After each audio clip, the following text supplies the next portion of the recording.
Good afternoon, good morning, good evening to everybody in the Hyper Accelerator universe. We are going to have another Elevator Pitch Showdown. We've had the opportunity to speak to some amazing startups today. We are going to now hear from the Planetary team. Evan is joining us. Evan, good afternoon. Where are you calling from? I'm in Wellington, New Zealand. New Zealand. Okay, so it's like good night, good evening. Really? What time is it there, sir? It's 4 a.m.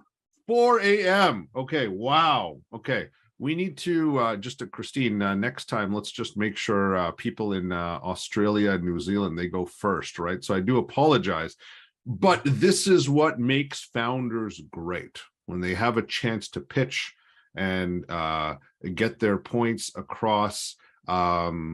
They wake up at 4 a.m. right? And so Evan, I appreciate you making the time. What we're going to do is we are going to do our elevator pitch showdown. Okay, and what will happen is I'll introduce myself. Okay, and you can give us your pitch. We'll dissect it, go through the different components, and see if there are elements that we can improve. And if you'd like, I'm happy to pitch your idea to you as well, because it's something that's a unique experience for founders to hear their own pitches, right? From somebody else, right? So we're hitting the top. I'll introduce myself. Are you ready, sir? I'm ready. Yep. All right. Good evening. My name is Ash Singh. I am a distant relative to the Murdoch media conglomerate in Australia, and I am looking to invest in interesting startups in Australia and New Zealand. Tell us a little bit about what you're working on, sir. Yeah, so I'm Evan Henshaw-Plath. I go by Rabble online, and I founded and created Planetary to fix social media, which sounds ambitious, but I was Jack Dorsey's boss and the lead engineer at Odeo when we created Twitter. And at the time, it was an open protocol where people were building stuff in an open way. And I saw that openness fall apart. And I went to the MIT Media Lab, where I spent some time at the Center for Civic Media, trying to understand what we built, what went wrong, how can we do it better? And that's how I founded Planetary. And Planetary is a social media app that works on a protocol instead of a platform. So it's an open, decentralized protocol. And when we think of social media, we have to realize that it's become the new public and private sphere. It's how we know what's going on in culture and in the news and with our friends and family. But it's like we have it's like we've set up a store or moved into a house where we have no lease agreement. We have no rental contract. One moment to the next, all of a sudden our address could change. We could lose our username. We could lose all of our followers. We could be shadow banned. The algorithm could change on us. And that's very precarious, and it's not a good way to build a society or build an economy. So Planetary works like email, domain names, the web itself. It's an internet protocol instead of a single cloud service created by a company. There are many decentralized protocols. I have a database of over 70 decentralized social media protocols. But our protocol, Secure Scuttlebutt, is the most mature. We've got implementations in a dozen programming languages. We've got a bunch of different apps. We've got a large, vibrant developer community, and it's been around in active development since 2012. So we spent a lot of time building this and building it right. Planetary itself is in the App Store, and you can go and download it. And we're building up a user communities, but how do you fix social? Because everybody's like, well, social media is a shit show and it has all this bad behavior. And, my friends, Asa Raskin and Tristan Harris, who were in the social dilemma, they outline all the problems, but there are solutions. And the solution is to realize that what we're building in digital spaces as an analog to physical spaces. You behave differently in a library or a dive bar. You behave differently when you go into someone's house. You go into a house in Canada and you take off your shoes. You go in a house in the United States and you don't. Those rules are different and they're contextual. So what we need to do when we build social media spaces is that we need to be able to give users and people the ability to understand what the rules are and enforce a set of rules and norms and behaviors to that context of people and users in space.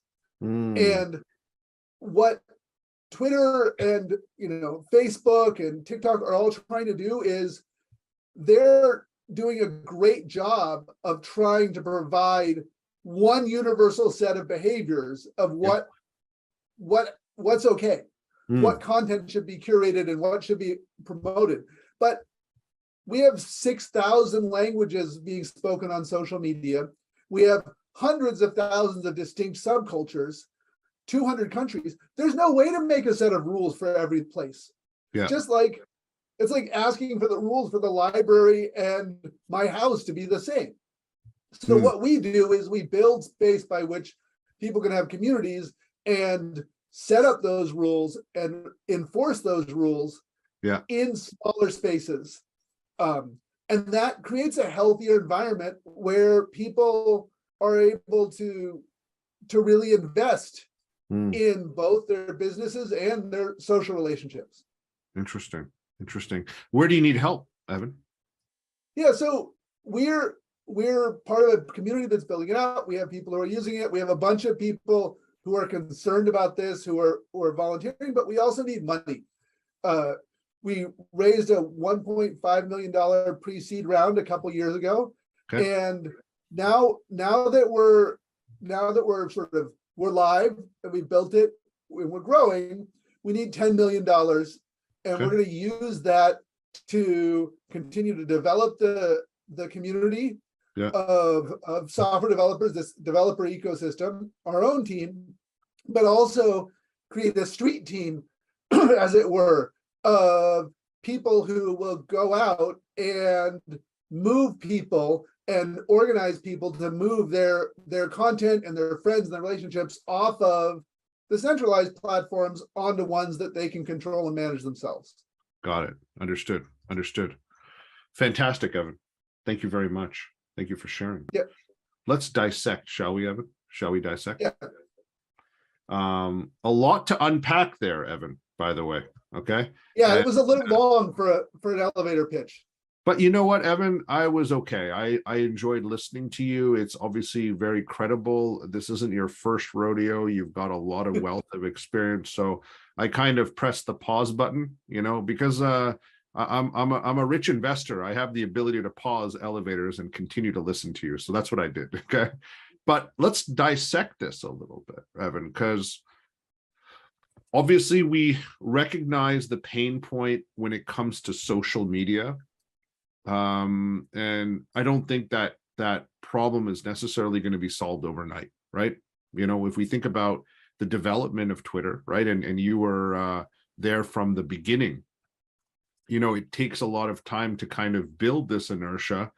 And then now we're in this space where we are looking at where the world is going and all the elements. And so, Evan, I want to share with you kind of where my brain was as you were pitching. Okay. And I wanted to just dissect it. And Evan, don't take any judgment from me. I'm just thinking like a VC because you want to raise capital, right? Because for me, there's a couple, there's kind of social good that I always like to do in the entrepreneurial space because my parents raised me a certain way. And I think that's important. But when I think about the social media space, the interesting thing around this, right, Evan, is the fundamental reason why people are continuing to allowed to misbehave on social media is because that's what draws eyeballs, right? When somebody starts yelling at somebody else and you start having this, right, it draws eyeballs. And I think that's going to be one of the lead elements, right? So people are going to continue to misbehave, right? Because there is an attraction element, right, Evan? That's what makes things happen. I mean, you're part of Twitter, the previous American president and how that drove daily eyeballs to Twitter, right? I'm sure there's a correlation between the previous president and interest and signups and direct correlation to, do you know what I mean, on the platforms. What I'm thinking right now, Evan, and this is my question to you, tell me a little bit about, when you get this going, because you talked about the idea of building your own, you started off with a pretty powerful statement with me, and that was the idea that your social media profile is its own protocol, right? Just like just to kind of go back a little bit back in the past, right? Just like we had TCP IP and IPOP and all of the other fun stuff that you probably enjoyed when you were a little bit younger. What you're doing is you're saying, you can actually register, right? And maybe pay for your own kind of social network profile, right? And when I'll tell you where my mind went with that, Evan, right? Immediately, right? From a VC perspective, I'm like, okay, this person is now creating a standard, okay, which is interesting. And the idea of controlling a standard is very interesting for me, Evan. The idea that you're powering that. Does that make sense? Yeah. Right. And so my question to you is, tell me a little bit about the financial outcomes around this. Let's just, people want to own their own social profile. We know that in the current market environment, the Twitters and the Metas and all the different platforms are now monetizing people's data.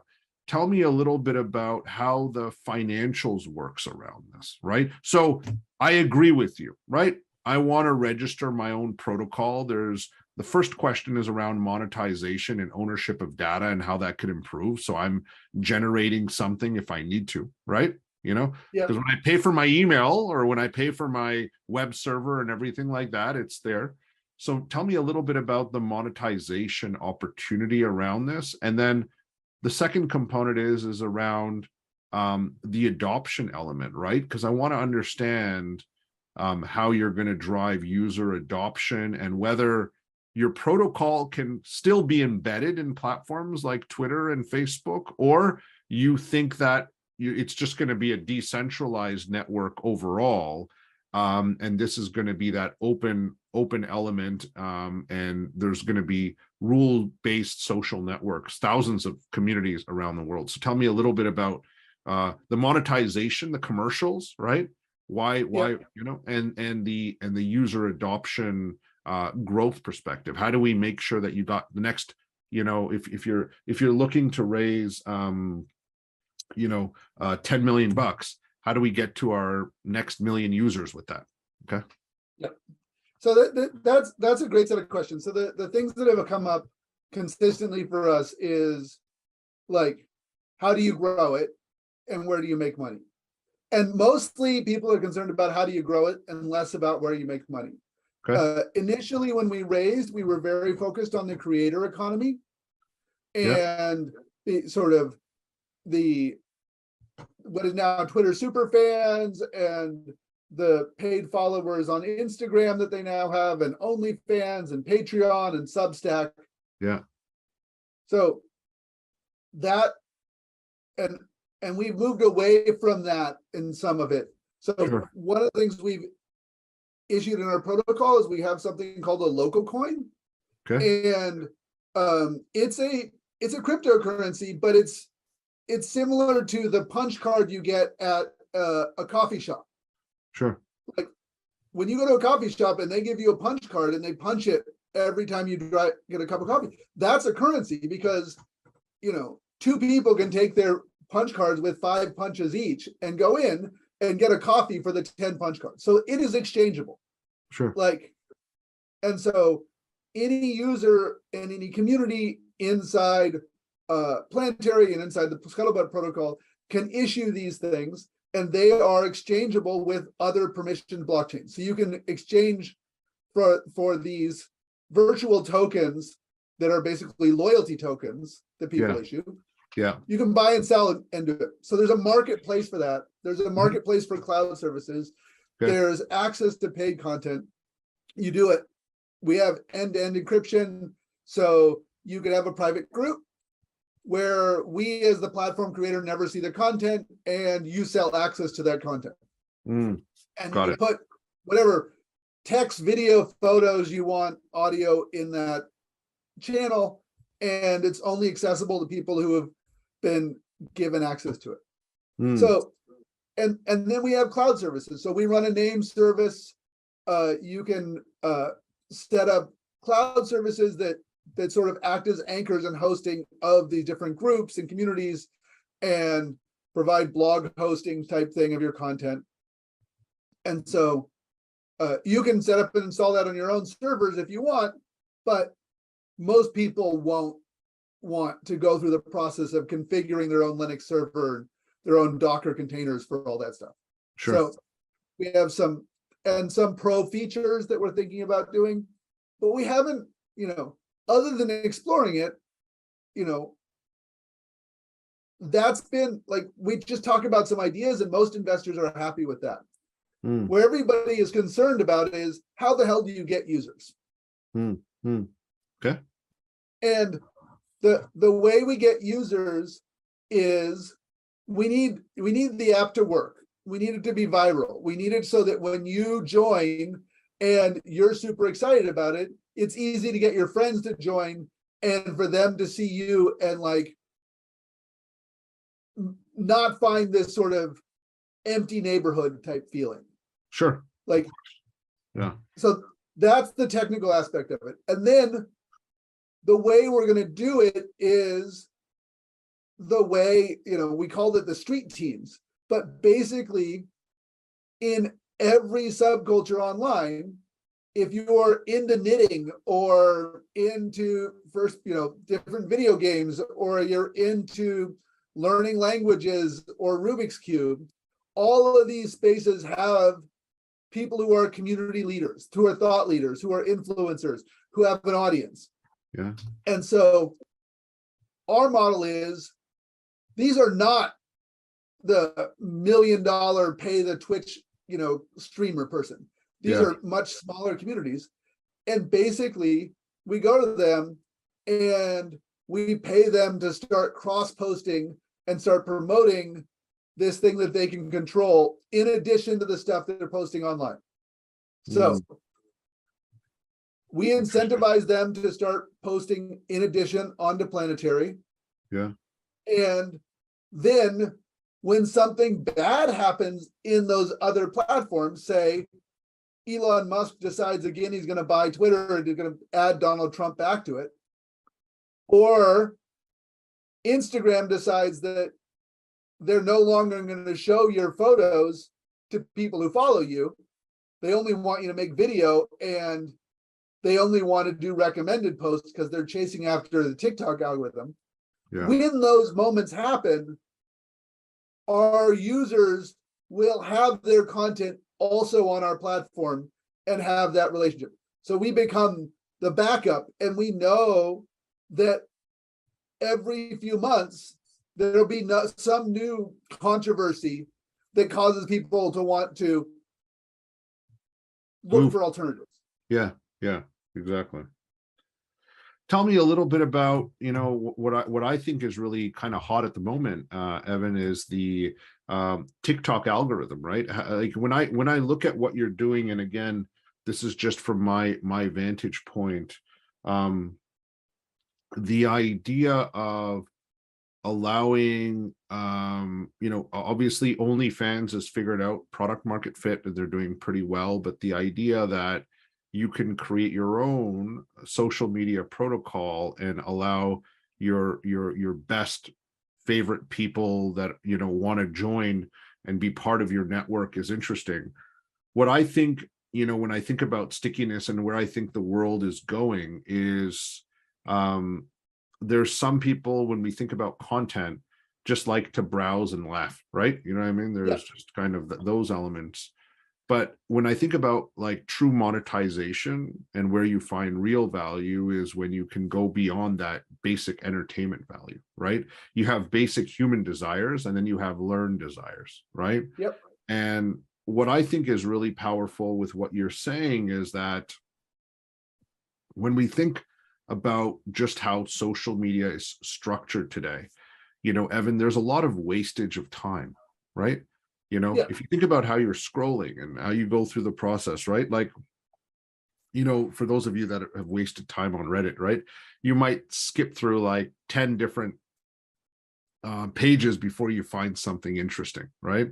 But now TikTok has created something that has a really good engine around it. And so when I think about where you might go and where you might find value is there's a group of people that are never going to leave TikTok. They're never going to leave Yeah. Instagram. You know what I mean? Like you just kind of have to accept it. And I think the idea of benchmarking the people that, you know, are looking for authentic experiences. We have platforms now out there where people are paying, right, to interact and have a higher level of engagement. People want that information asymmetry, right? They want to be able to have the right content at the right time, and they want to level themselves up. You know what I mean? I think there is going to come a point, Evan, and you're an expert and a pioneer in this space. There is going to come a time when there's a bit of social media fatigue as well, right? You know, and I think we're starting to see it where we're like, you know, should I be wasting 4 hours on Instagram every day, and where is it really getting me in terms of the emotional and you know, elements that are happening, right? And so there's a lot of different angles that we're looking at this, right? And for me, I feel like this concept of being able to own your own protocol, be able to create this backup, because you brought this up now, right? This is kind of the backup and your personalized, decentralized social media platform, right? You might Yep. be bringing data from the other, you know, servers and stuff like that. And Evan, remember back in the day when we used to always back up, we used to have a secondary backup, Evan, remember those days, you Yep. know, Yep. right? That's kind of what I'm seeing with you, right? Because Oh, cycles you don't. know, I haven't ever thought about using that metaphor of like, this is the, like, we used to have a backup. Like you also, you know, you saved a second copy Yeah, of yeah, your important files. yeah, yeah, And now it's not the content, it's your social connections. Like yes, that people know how to get a yes, hold of you, and you need to save a yes. copy of that. Yeah, because does that make sense, right? And you know, as I'm listening to you, Evan, right, it comes down to kind of that new user process, right? How do I have my own protocol in place? How do I create a secondary backup of my video content that I might not trust with Instagram or Twitter or all these platforms, those connections as well? And what happens is I have all of my social network, but then I have my closed network, right? Of content that's valuable to me, people that are valuable to me. And my hope is that um, even if I don't monetize them, I know that I'm creating value for them because I like them and I want to, you know what I mean? And I can Yeah. have that central source, right? Because everyone has kind of this closed network, but the fact that you own all your data, right? And for the lifetime that it's on the platform, you can decide how you want to monetize that platform. And you should start doing it now because eventually it's going to be worth something, right? Yeah. You know, you might Yeah. turn into, does that make sense, Evan?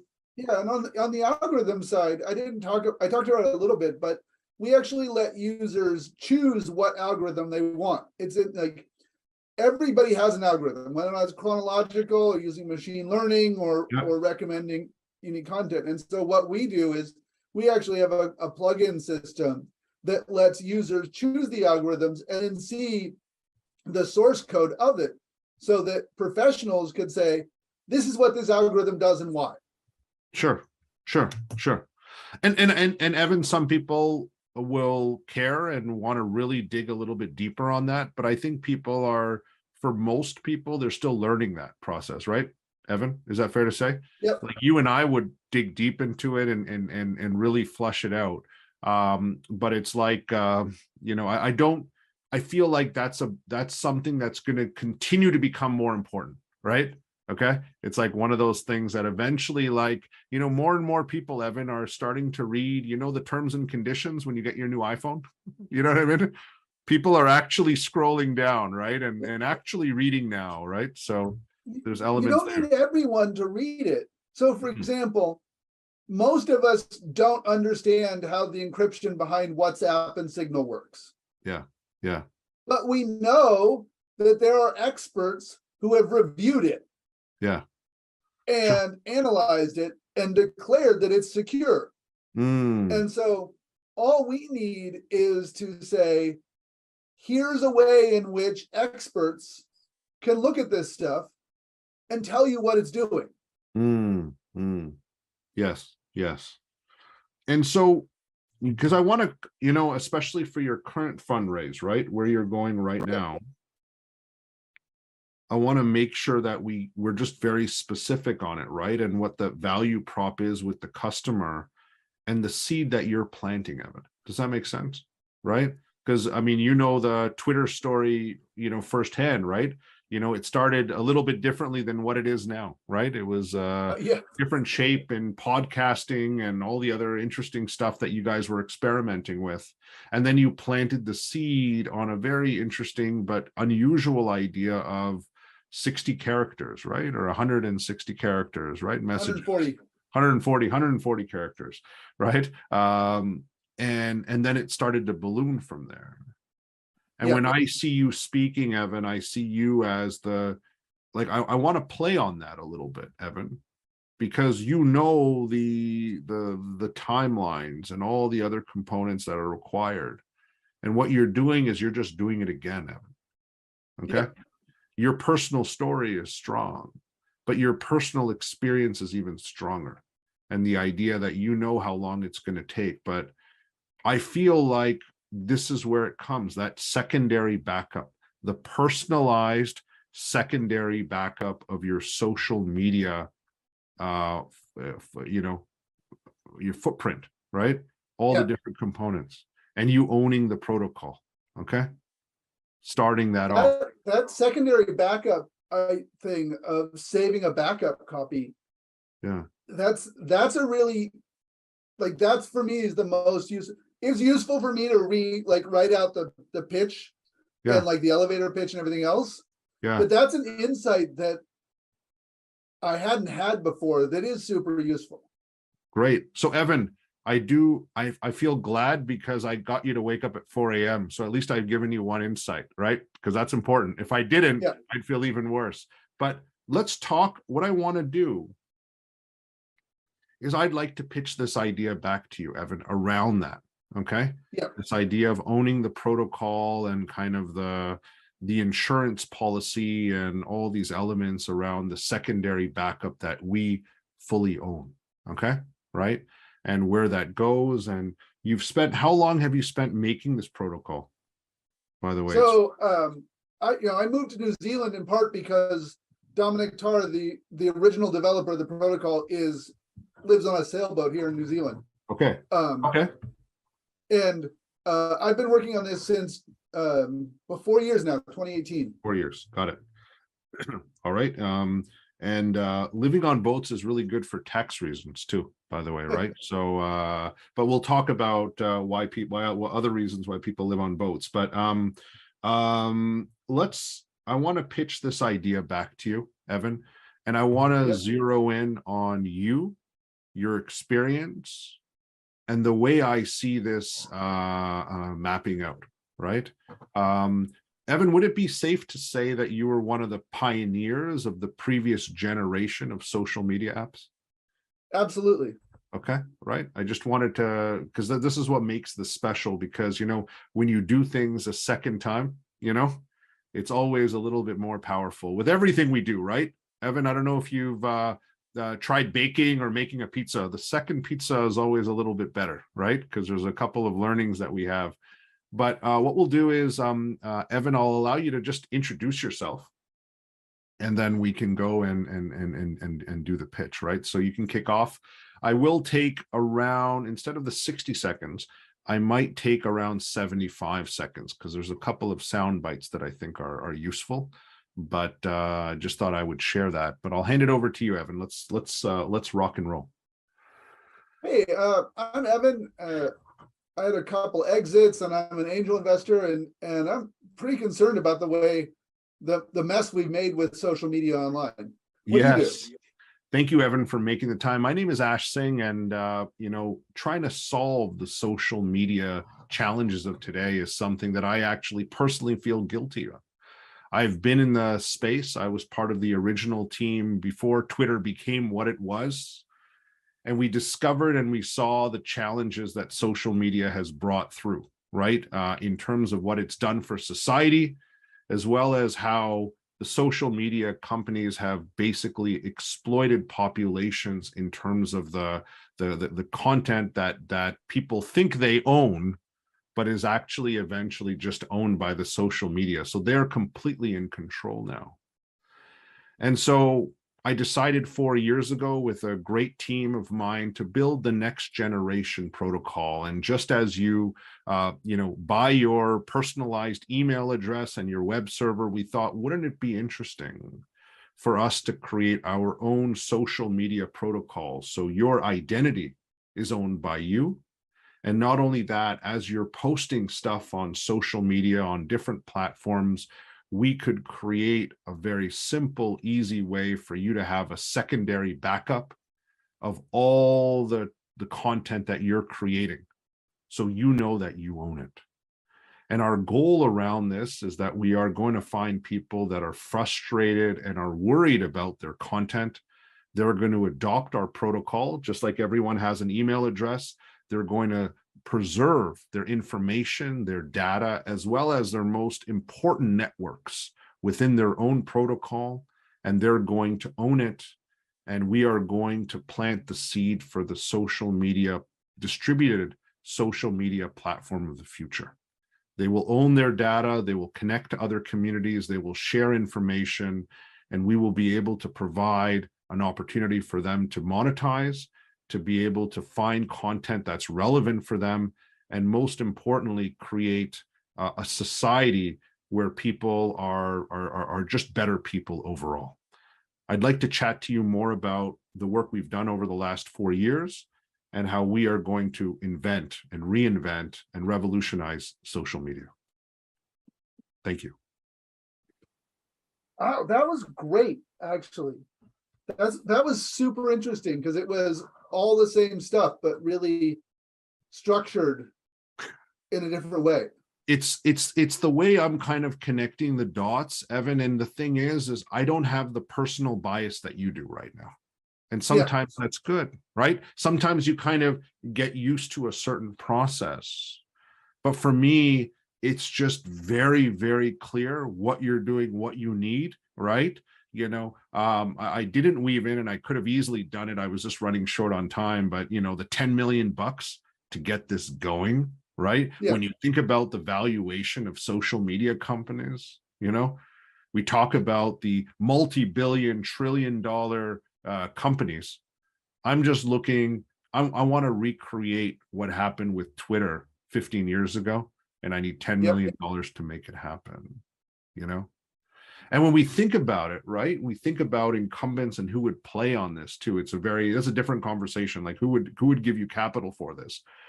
But my goal around this, Evan, is just to kind of zero in on the value proposition of the end user. And as you were listening to me, you kind of like, people like the VC community who are kind of in the know, right?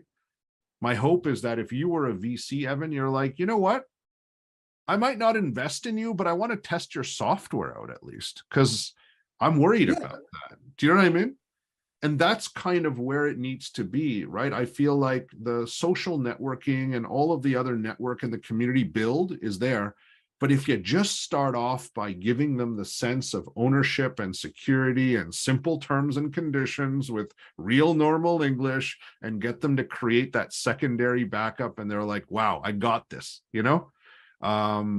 I think that's a very valuable kind of first step, and people are just going to, going to recreate that, and they're going to trust you, right? And Yeah. once you build that trust, and that's the beauty of it, right? Like, I don't look at platforms just in terms of how you're going to grow. I actually look at it in terms of people that trust you, right? Yeah. Because once you build that trust, and this, right? Because you know the difference between active users and real active users and monetizable active users. You know all the nitty gritty, right? People just gloss over it. But I feel like you are going to be that resource where they're going to lock it in, and I'm going to have my secret book, right? This is my thing. And what I love about what you're doing is, and again, Evan, not to just take ourselves back to the good old days, but remember there was a point in time when ICQ and AIM and MSN Messenger was around. Do you remember when all those messaging tools, and then there was that one tool that put it all together and you could cross message? Oh yeah. I can't Game remember or whatever it was called. Yeah, exactly. You know it, and I know it, but we both don't know the name anymore, right? But you remember it was that one tool, you kind of put it all together, and suddenly, you know what I mean? Stuff was firing. Yeah, there was a time in which you were all these different protocols, they were all connected, and you could put an app that brought you everything together. Yes, absolutely. And so when I think about what you're trying to do, Evan, right? I look at what you're building, how you're creating all these elements, and I see that, right? And the thing is, Evan, the world does not change. It's just a different cycle coming up over and over and over again. Do you know what I mean? And it's just the way the world works. And when I see you, I see somebody that's intelligent, and MIT Media Labs and all the stuff that you've done. I think your positioning as somebody that understands the wave. And he was just coming again. Wave is coming again, and I'm here again, and I'm just going to go do it. But I want to do it right, and I want to do it fairly, and I want to be like, you know what I mean? More of the Justice League versus Lex Luthor, right? You know what I mean? You kind of create those two elements. And that's kind of the thought process, Evan, I have. And, I think it's fantastic. I mean, my brain then, once we get this down, Evan, and this is where I always try to leave at, is based on our conversation now, and with this insight in place, you can also start to think about who would buy this business if you wanted to sell it, Evan, if you wanted to sell it, right? And that's kind of where things kind of get really powerful when we think about people's ownership of their data and stuff like that. You know what I mean? And where it's going to go. But hopefully you found value, Evan, in our conversation. No, that was super helpful. When I first woke, my alarm went off at 3 a.m. I'm like, oh. Again, I apologize. We'll make a better effort to make sure I should start early for our Australia, New Zealand founders. I do apologize. And, we'll make sure that happens. We'll double check that next time, right, Christine? We'll just, especially for if we need to start a little bit early. I don't mind waking up a little bit earlier, because that's a tough slot. But your pitch was great.